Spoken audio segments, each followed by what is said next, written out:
Hello, this is MrChabry, and what we're going to be doing is making a guide to help you play through Pokémon Unite. What we're going to be talking about in this video is specifically the different Pokemon's roles that you can select within the game. Each role has a specific path on the map where that Pokemon will be most effective, and we'll be going through the different roles, talking about which path you should take. There is a top path, a central path, and a bottom path. The top path is more about collecting as many orbs as you can and scoring consistently.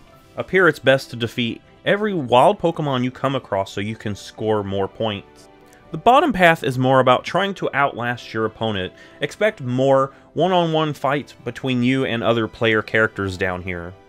The central path is more about fighting wild Pokemon in order to gain a boost against your opponents. This is also a good way of trying to sneak into your opponent's territory to score some goals. The first role we're going to look at are the attackers. These are the Pokemon with the red background. These Pokemon can deal a lot of damage quickly, but they have low defenses and are easily taken out. These Pokemon are best used from a distance. You don't want to get up close and personal in the battle, you want to hit the opponents from a distance with these Pokemon. Attackers are best used when on the top path. That's because these Pokemon are quite good at taking out wild Pokemon, and if you remember, the top path is where you're meant to score as much as you can quickly as possible. The next group we're going to look at are the defenders, the Pokemon with the green background. These Pokemon have high defense and high endurance, meaning they can take a lot of hits. They do have lower damage output though, and they are quite slow. These Pokemon are best with the top path because that way you can defend your goal against the opponent's goal. Another good thing about attacker and defenders being on the top path is that they actually help each other by synergizing. The attackers can stay at a distance and do a lot of damage while the defenders get up close and personal and take on a lot of the damage that the opponents are trying to do. The next role we're going to look at are the all-rounders. These Pokemon have the purple background. These Pokemon do decent damage output and they can take decent hits.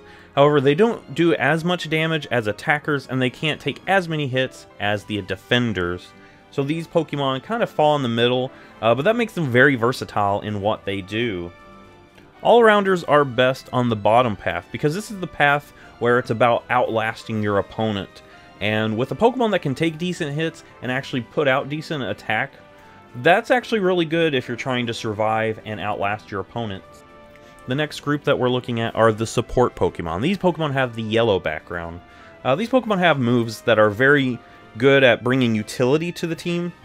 They can boost your teammates' attack and defense. However, on their own, they don't do that much damage, and they can't take that many hits. So these Pokemon really rely on being paired with another Pokemon, and a lot of times the All-Rounder is the best Pokemon to have these paired with because the All-Rounder are so versatile that having support Pokemon there to help boost their attack or their defense really helps them out in the long run. This helps them outlive the opponents, which means these Pokemon are best on the bottom path. The last role is the Speedsters. These Pokemon are quite fast and they can do quite a bit of damage. These Pokemon can quickly get into enemy territory undetected and score points. However, they have low endurance and they can be taken out quite quickly. So these Pokemon work best at getting in there, scoring the points, and getting out. These Pokemon do best in the central path. That's because there's a lot of wild Pokemon there that will actually help out your team if you take them out. And the Speedster can actually take those Pokemon out really quick, move on to the next one, and sneak into enemy territory with the points gained from those wild Pokemon. Another thing about the Speedster is that they don't really rely on the boost that the top path and the bottom path give. So going into the central path with the Speedster makes the most amount of sense. When you select your role, it's quite important to notify your teammates and let them know which path you plan on taking. Of course, there's going to be a lot of times that you go into a game not having every role selected for a part of your team. When this is the case, you're going to have to decide which path you're taking based on the roles that's already been established and the paths that your teammates have already said that they're going to go. For example, this game we have one Speedster with Talonflame, but we do have 2 attackers and 2 defenders. Well, then it would make sense that the Speedster is the one going in the central path. One attacker goes the top path, one attacker goes bottom path, one defender goes the top path, and one defender goes the bottom path. So that way, all the roles have their place within the game board and the path.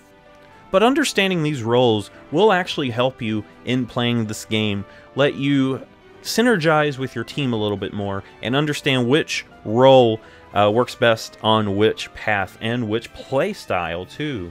So with this information, go out there, win some games, and I'll see you in the next Pokemon video.